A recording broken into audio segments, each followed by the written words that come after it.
5 tahun. Sam, saya sudah sewa rumah 5 tahun dah. Sewa sampai mati. Betul, bayar sampai mati ya. Cuba bayangkan, kalau hari ni you tak beli, lagi tambah 5 tahun pun sewa juga, betul tak? Sewa berapa? 1,000 lebih. 1,000 lebih. Okey, rumah ini pun 1,000 lebih sikit lah. Sini ada mana Sungai Dibung? Tapi saya sewa 1,000 lebih kan. Betul. Ada fully furnished tu. Jangan risau. You kalau beli pun boleh buat fully furnished juga. Ada duit extra. Pinjam betul, pinjam lebih ya. Boleh Baru pinjam lebih you punya tahu, you nak pasang apa pun boleh. Rumah ini macam-macam, tengok mana tengok. Apa? Ada apa? Hantu. Tepi tak ada pintu punya. So you punya rumah tak takut jiran buka pintu, tutup pintu, bising dia tahu kan. Ada dapur sekali dah. Cuba bayangkan. You kat duduk sini. Bayang. You punya anak lari ke. Bayang. Berapa seronok. Sini boleh pasang aircon, panel. Rumah kau you nak modify macam mana pun ikut hati you. Tapi I beli rumah ini boleh sewa untuk orang lain.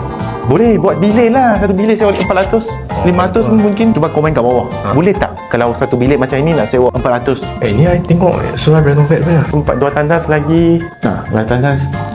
Ceman ada sini. Kalau ada bajet selepas kau beli, kita buat satu sliding kat sini. You punya jiran semua banglo depan. Sini ada Bukit Jambu. Pergi sikit sampai MT College. Jiran saya orang kaya, saya bukan orang kaya juga. You kalau ikut dengan orang kaya, kau mesti akan jadi orang kaya.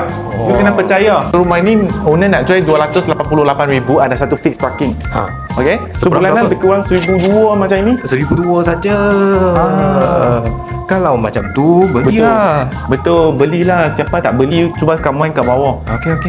Ramai orang tak perasan lagi. Mungkin kau punya hidup akan berubah pasal tengok video ini. I nak berubah. Boleh. Kita akan buat video sampai kau dapat beli rumah.